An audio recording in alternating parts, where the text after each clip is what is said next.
vou ler um texto, talvez do maior pastor,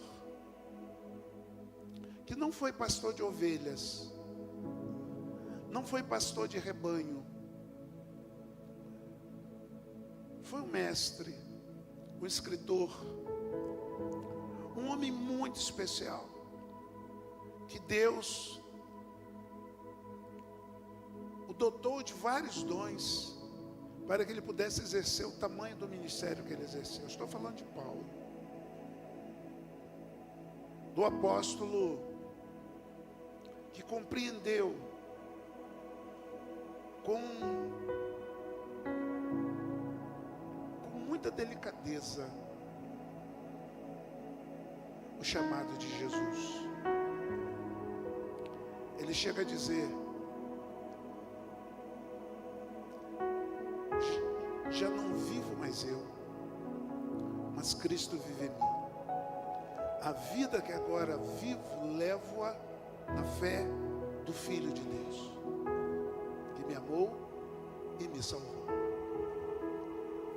Eu estou falando de um homem dessa capacidade interpretativa da vida, dessa profundidade, dessa riqueza, dessa beleza de compreender o seu Deus e a sua existência.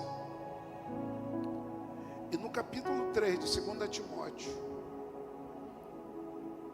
ele, Paulo, a partir do verso 10, narra assim: mas você tem seguido de perto o meu ensino, a minha conduta, o meu propósito, a minha fé, a minha paciência, o meu amor, a minha perseverança, as perseguições e os sofrimentos que enfrentei, coisas que me aconteceram em Antioquia, Icônio e Listra. Quantas perseguições suportei, mas de todas essas coisas o Senhor me livrou. De fato, todos os que desejavam viver piedosamente em Cristo Jesus serão perseguidos. Contudo, os perversos e impositores irão de mal a pior, enganando e sendo enganados. Quanto a você, porém, permaneça nas coisas que aprendeu e das quais tem convicção, pois você sabe de quem o aprendeu. Porque desde criança você conhece as sagradas letras, que são capazes de torná-los sábios para a salvação, mediante a fé em Cristo Jesus. Toda a Escritura é inspirada por Deus e útil para o ensino, para a repreensão, para a correção e para a instrução na justiça, para que o homem de Deus seja apto e plenamente preparado para toda boa obra, na presença de Deus e de Cristo. Cristo Jesus, que há de julgar os vivos e os mortos, por sua manifestação e por seu reino.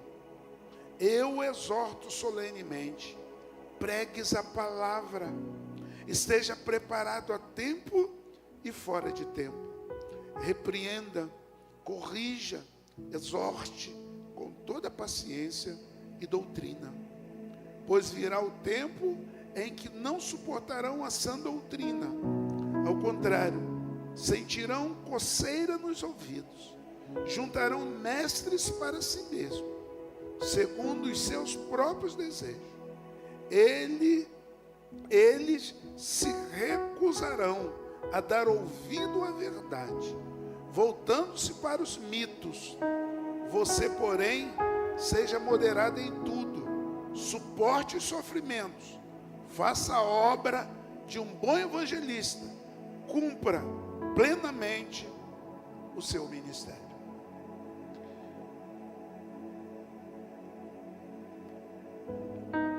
Essa palavra o apóstolo Paulo escreve a Timóteo, o seu filho na fé, talvez o mais próximo dele, o que mais teve assim, um encontro de alma com Paulo.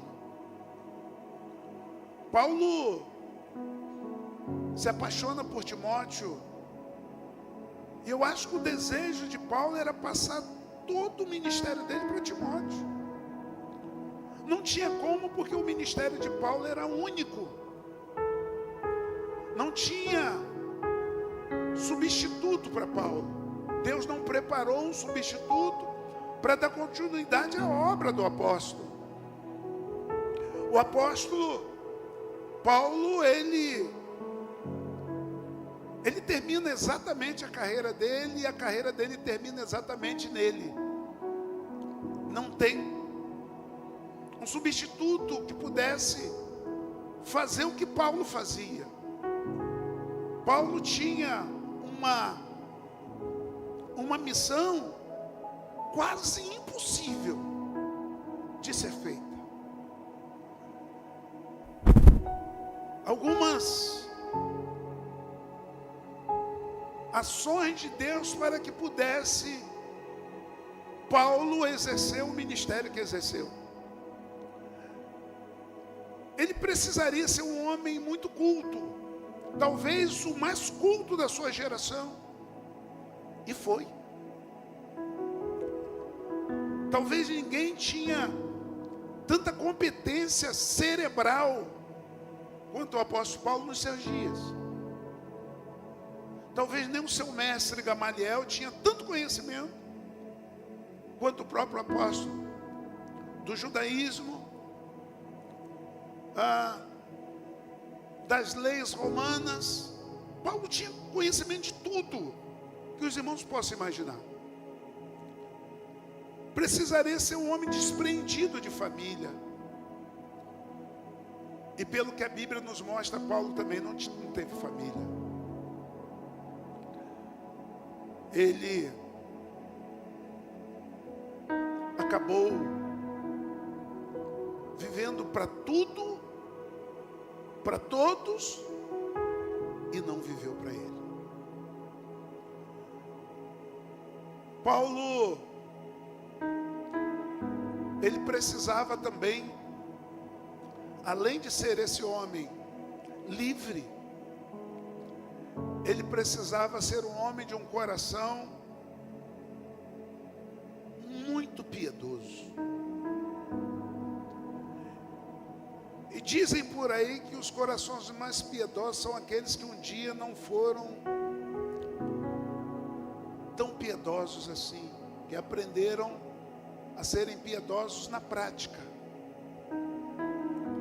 E Paulo, de tanta maldade que cometeu contra o povo cristão, ele acabou se tornando um dos corações mais piedosos de toda a Ásia Menor,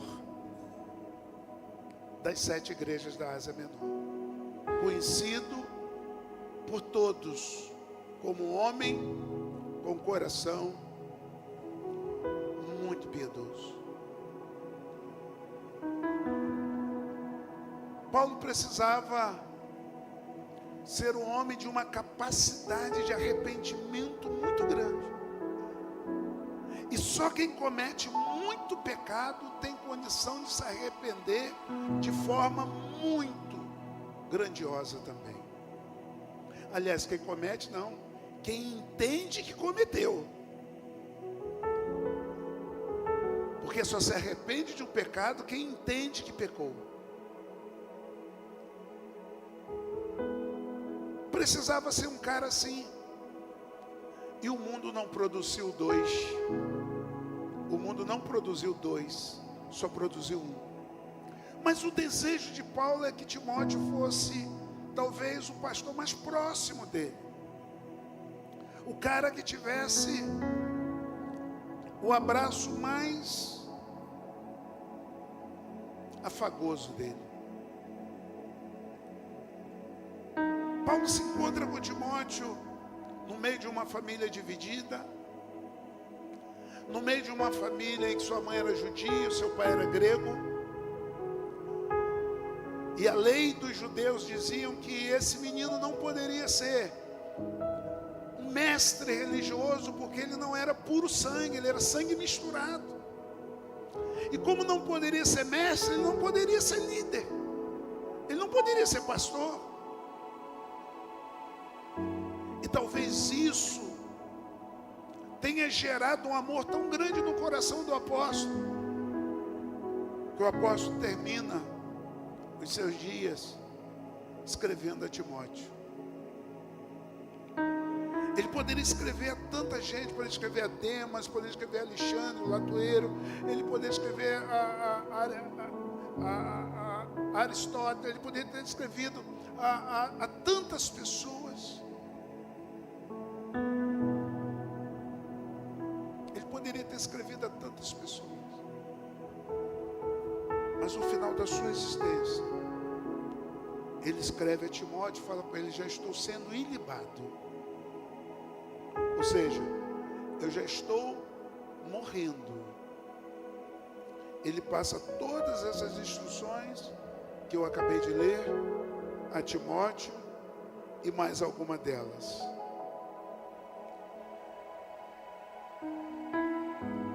O sofrimento do apóstolo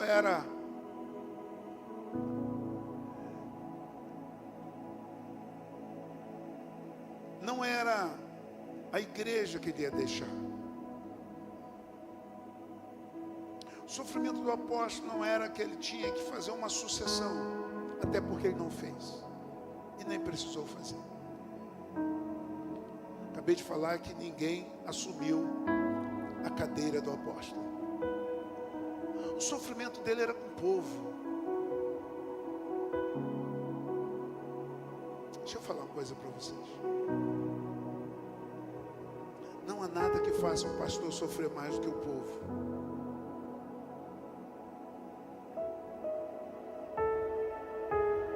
A cabeça de um pastor, ela gira o tempo todo pensando no povo. E gente, como que o irmão está vivendo, como que a irmã está vivendo, como está aquele atrito lá, como está aquela dificuldade, aquele casamento, aquele relacionamento. A cabeça de um pastor gira o tempo todo nisso.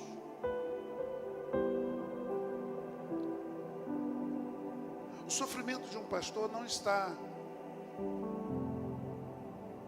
na igreja, ou no prédio, ou no patrimônio.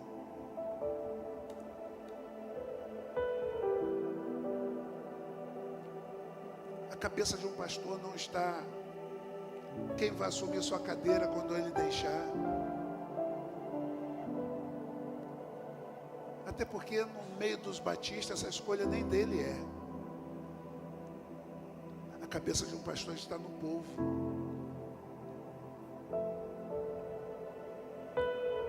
Nem porque ele vai prestar conta, não. Não é isso não. Porque eu creio que o pastor vai prestar conta do que ele não fez.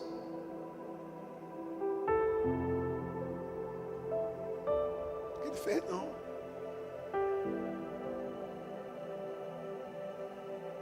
O apóstolo Paulo diz para Timóteo: olha, meu filho,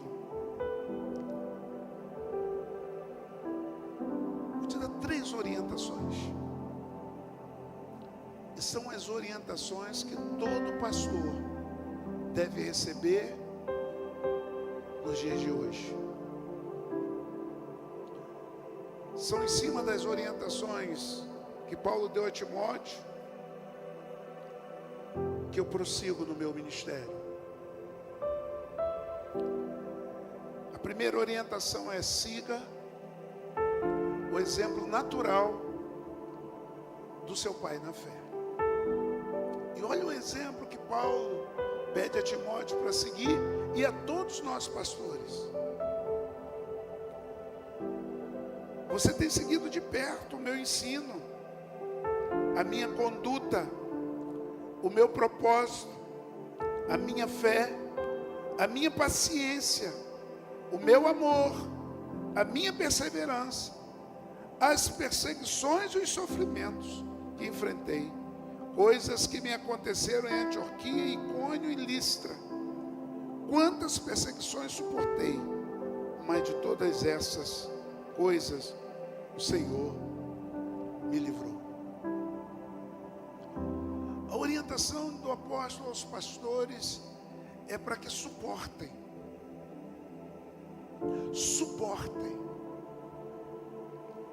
Suportem o sofrimento, suportem a dor, suportem as perseguições, suportem essas coisas. A irmã Eliane acabou de orar pela minha vida emocional. Eu acho que vocês têm que orar pela vida emocional dos pastores todos os dias, toda hora. Mas se tem uma coisa em equilíbrio na vida de um pastor, são suas emoções. Porque das tais Deus traz equilíbrio. Porque Ele mesmo por si não teria capacidade. Qualquer pastor surtaria no primeiro mês de ministério. 30 dias de ministério, surto. Surto total e completo, principalmente no início. Que você vem achando que você é o que você não é, e quando você descobre que não é, aí não tem mais jeito de não ser. Entenderam? Claro que não, né?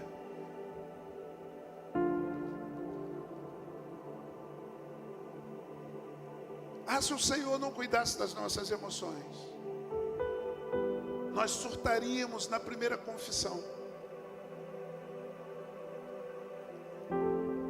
diante do Senhor. O apóstolo diz: olha, siga esse exemplo. E é lindo porque Paulo fala desses exemplos com tanta naturalidade e nos leva, nós pastores, a entender que tudo isso é muito natural na vida da gente. Que você trabalhar pela fé o tempo todo, enquanto todo mundo quer trabalhar pela visão, pelo que vê, é um negócio natural, mas não é, parece que é né? Você ter paciência com um crente de 30 anos na igreja, pirracento, bicudo, Paulo está chamando isso de uma coisa natural.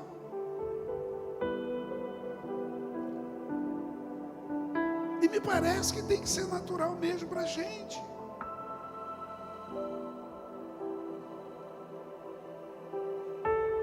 É muito comum alguém falar comigo às vezes: pastor, como que o senhor aguenta isso? Não é que eu aguente, é natural na minha vida viver isso. É isso que Paulo está dizendo.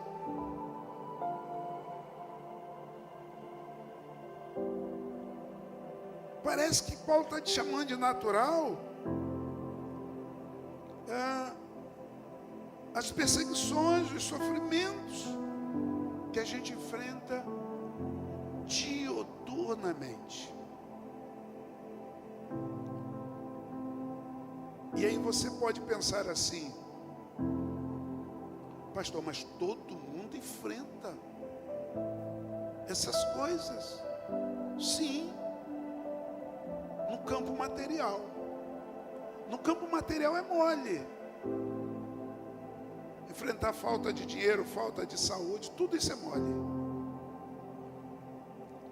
No campo espiritual é que é a batalha. Aqui é que está a pedreira.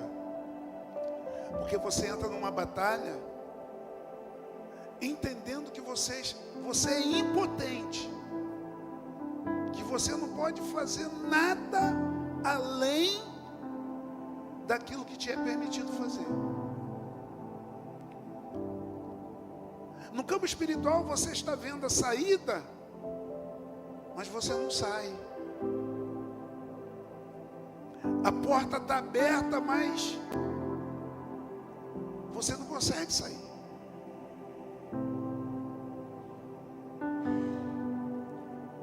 lutar contra qualquer tipo de falta nesse plano, nesse mundo, é mole. Vai passar. Mas lutar contra o diabo e todos os anjos do mal, todos os dias, não é fácil. Não é fácil.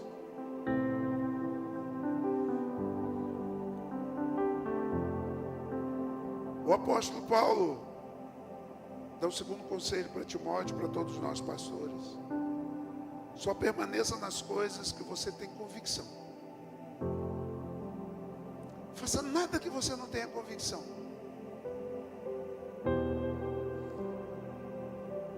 Seria muito fácil se fosse só a minha vida. Se isso estivesse sendo dito em respeito só à minha existência, não a existência dos irmãos, que como parte do corpo de Cristo, nós temos que tomar algumas decisões. Essas decisões precisam sair do coração do pastor.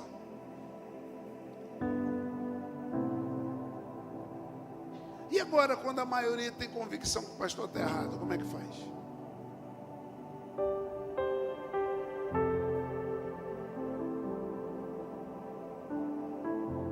Paulo diz isso no verso 14.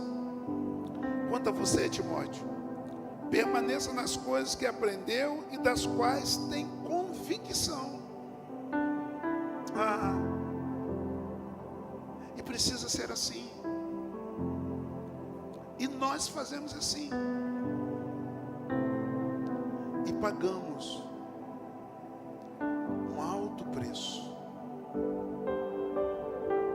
Alguns até encerram os ciclos de amizade conosco por causa das nossas convicções, daquilo que nós aprendemos.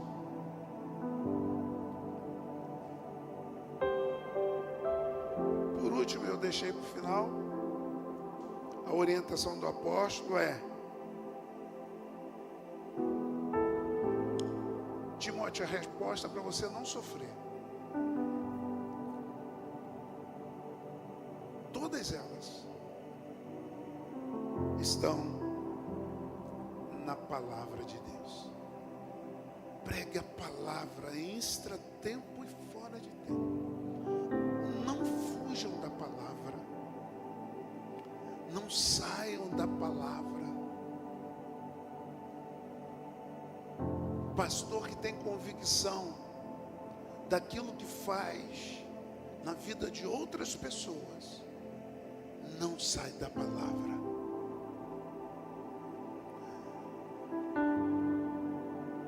Porque a palavra de Deus é o único lugar existencial aonde todas as meias verdades são destruídas. Mesmo que eu adore praticá-las, elas serão destruídas. Uma hora elas serão destruídas na minha vida. Ser pastor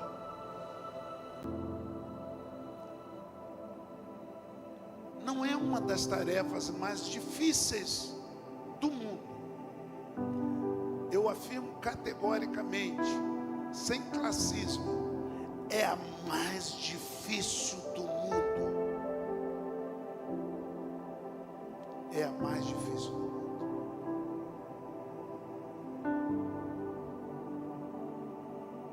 Porque Deus chama os pastores para viver um pouquinho do que o seu filho Jesus viveu.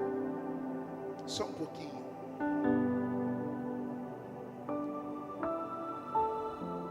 E para amar, cuidar, ministrar, tratar, recomeçar na vida de tantas pessoas. Gente que passa e que volta e que vem e que você trata e que vai, que vem, você trata, que vai, que vem. Com o mesmo amor, com o mesmo carinho, com a mesma dedicação. Gente, qualquer outra área da vida que não seja o ministério pastoral, não teria duas oportunidades. Mas no ministério pastoral as pessoas têm quantas oportunidades precisarem. Porque os pastores estão sempre aqui para cuidar, para velar, para tratar, para ensinar, para fazer com que as pessoas se tornem discípulos de Jesus, para que as pessoas fiquem parecidas com Jesus. Essa é a nossa missão, esse é o nosso trabalho. E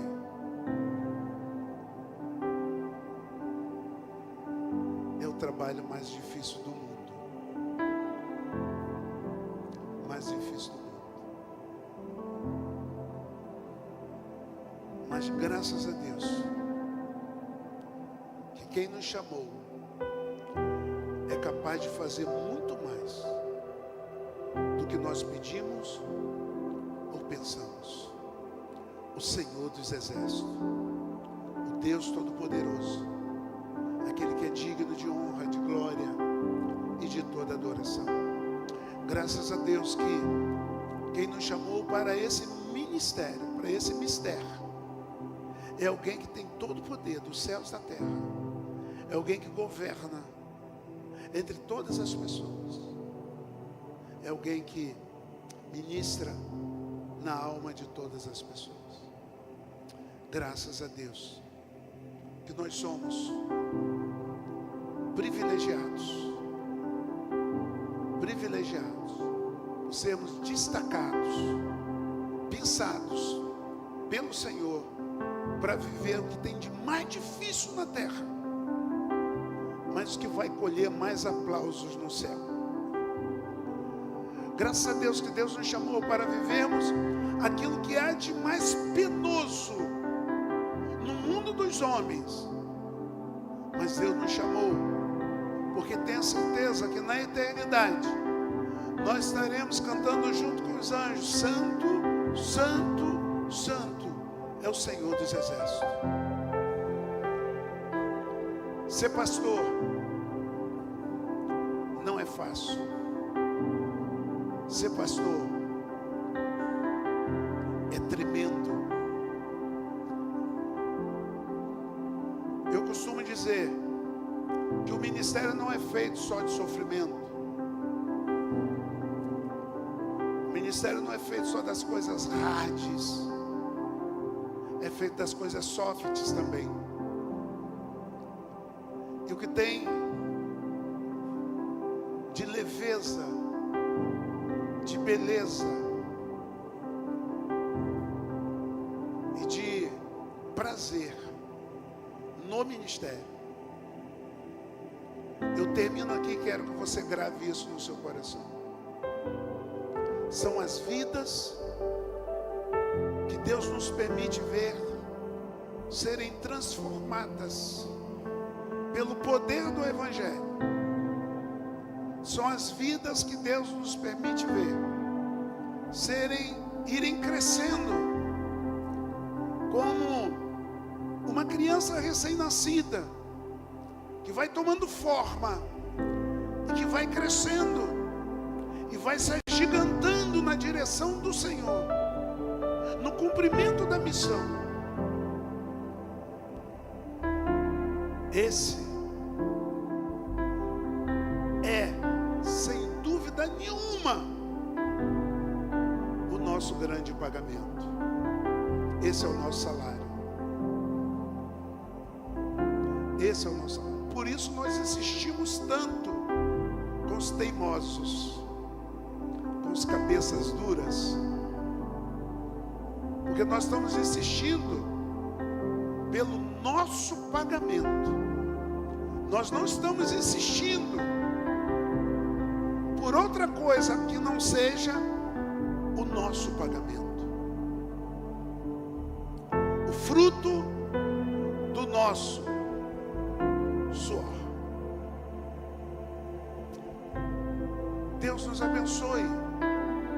E que Deus, por misericórdia, por graça e por favor, guarde a vida de todos os pastores espalhados pela face da terra. Eu queria ouvir um amém.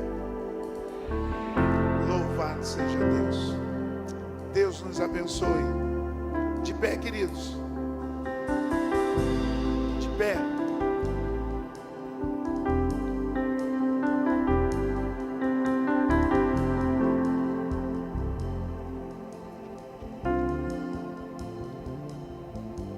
Vamos estar presenteando os pastores nessa noite.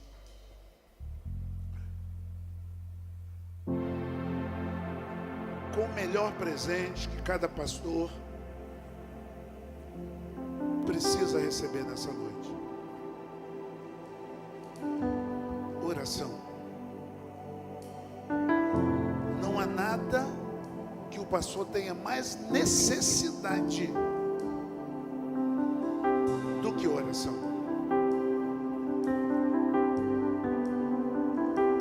Nada.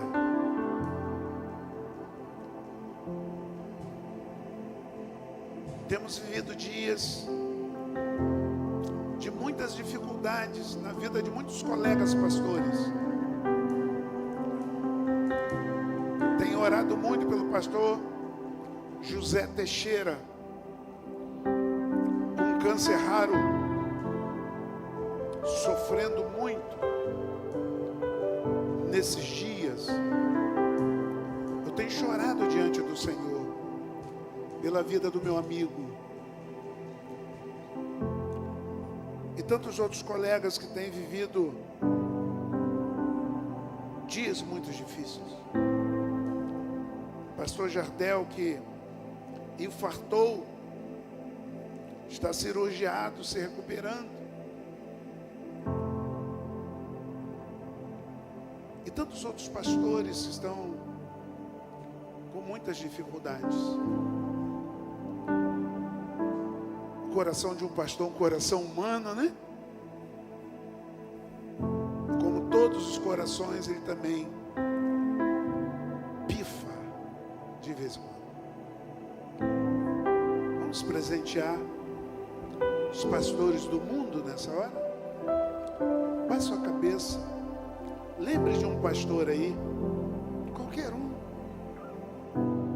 Ore por ele. Peça a Deus por ele. Meu Senhor, que prazer é viver a Tua presença nesse lugar. Como é bom, Senhor, sentir que o Senhor está tão próximo de nós, tão perto, e que o cuidado do Senhor é tão bom, faz tão bem para a alma da gente. Obrigado porque esta noite nós nos sentimos tão visitados pelo Senhor. Sentimos o Teu poder de forma tão palpável na nossa alma. Como é bom saber que o Senhor caminha conosco. Que não há um passo que nós damos que o Senhor não dê também juntos. Que não há nada que nós façamos que o Senhor nos deixe fazer sozinhos. Pelo contrário, o Senhor nos convida para esse relacionamento de amor. Eu quero suplicar ao Senhor que o Senhor possa visitar cada cada colega pastor, aqueles que eu nem conheço, nunca vi e não verei, nunca conversei e nem conversarei, mas que eu tenho certeza que foram chamados pelo Senhor. Visite-os agora, Senhor. Cuide dos teus filhos. Dê a eles, ó Deus, o consolo e o conforto dos não, o conforto e o consolo daqueles que não aceitam a repreensão, daqueles que não aceitam, ó Deus, a educação, daqueles que não querem nem ouvir falar do conserto, do acerto. Dê a eles, ó Deus, resiliência, resistência. Dê a eles um grau de suportação maior do que eles possuem, para que eles possam, Senhor, combater o bom combate, acabar a carreira e guardar a fé. Te oramos pela saúde física dos teus filhos, com uma bênção toda especial, pastor José Teixeira. Visita o teu filho nesse dia tão especial. Ele que é tão apaixonado pela tua obra, pela tua causa, tão amoroso com o teu rebanho. Ah, Senhor, cuida dos teus servos, o pastor Jardel, lá no Mato Grosso. Ah, Senhor, cuida dele, a recuperação dele. Não permitas que ele desista do ministério, mas que ele possa ser convencido pelo Senhor a prosseguir, a viver, Senhor, mesmo com o coração com tantas coronárias feitas, mesmo com uma cirurgia tão difícil de coração, mas que ele prossiga, Senhor, que ele prossiga até que o Senhor o convoque à presença dele, ou até que o Senhor volte. Eu te oro por aquele pastor que está nesse momento deixando o ministério, que o Senhor possa tratar do coração do teu filho, que ele possa ter tranquilidade, leveza, e que ele possa ir viver a vida dele, Senhor, servindo ao Senhor com alegria. Aqueles que estão chegando no ministério nesse tempo, os jovens pastores, ah, Senhor, pegue-os no teu colo, pegue-os no teu colo, Senhor. Dê a eles autoridade, sabedoria, inteligência para lidar com o teu povo. Dê a eles perseverança, dê a eles, ó Deus, visão do que o Senhor tem para eles, em nome de Jesus. Eu te oro por todos os pastores sem bandeira, eu te oro por todos os colegas pastores, abençoa-os, cuide deles e use-os no nome de Jesus. Aleluias, glória a Deus e amém. Vamos aplaudir a Deus, irmãos, pelos nossos pastores. Louvado seja o nome do Senhor.